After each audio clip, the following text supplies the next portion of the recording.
ओम नमः शिवाय शिवजी सदा सहाय। ओम नमः शिवाय गुरुजी सदा सहाय। 7वां अध्याय संध्या चरित्र। श्री सप्तम अध्याय में सरल सुरम संपूर्ण संध्या का चित्रण सुनो, करत मनोरथ पूर्ण। ब्रह्मा जी बोले, हे नारद जी, अब संध्या वहाँ से उठकर मेधातिथि यज्ञ में पहुंची, जहाँ उसके तप और शिवजी की आशीर्वाद से उसे किसी ने नहीं देखा।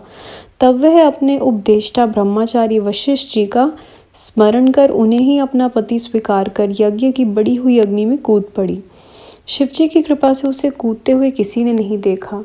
पुरोडास हव्य के समान उसका शरीर तत्क्षण भस्म हो गया। अग्नि ने उसके शरीर को जलाकर सूर्य मंडल में प्रवेश कर दिया। सूर्य ने उसके शरीर के विभाग कर अपने रथ में स्थापित कर लिया, और जिसके ऊपर का भाग रात्रि और दिन के बीच में होने वाली प्रातः काल संध्या हो गया, और उसका शेष भाग पितरों की प्रसन्नता के लिए दिन का अवसान वाली संध्या हो गया। अरुणोदय के समय की प्रातः संध्या और सूर्योस्त होते समय की लाल कमल के समान साय संध्या होती है।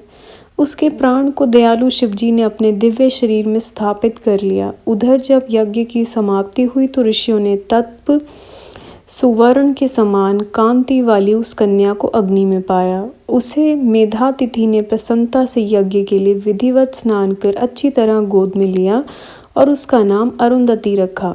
मुनि ने उसे अपनी एक निधि मानी।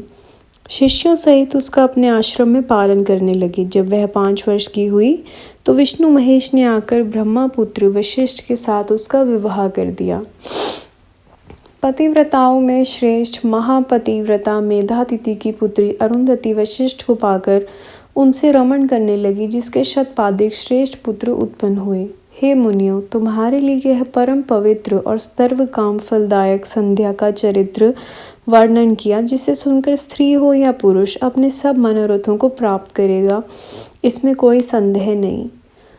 8वां अध्याय ब्रह्मा जी का कामदेव को वर देना। हे सज्जन, वर्णन करूं कामदेव वरदान, ब्रह्मा जी ने जो दियो सुनो सकल धर ध्यान। सूत जी बोले कि हे ऋषियों, जब इस प्रकार प्रजापति ब्रह्मा ने कहा तब उनके वचन को सुनकर आनंद मगन हो नारद जी ने कहा कि हे ब्राह्मण, आपको धन्यवाद है कि आपने इस दिव्य कथा को मुझे सुनाया। हे धर्मज्ञ, अब आप मुझे यह बताइए कि इसके आगे संध्या ने और क्या तप किया। सूत जी कहते हैं कि जब इस प्रकार श्री नारद जी ने श्री ब्रह्मा जी से पूछा तो उन्होंने कहा कि हे विप्रेंद्र, जब संध्या को देखते मात्र से शिवजी ने मुझे सृष्टिकर्ता को बहुत फटकारा था, तभी से मैं शिवजी की माया से मोहित हो उनसे ईर्ष्या करने लग गया और इस चिंतन में लगा कि इसी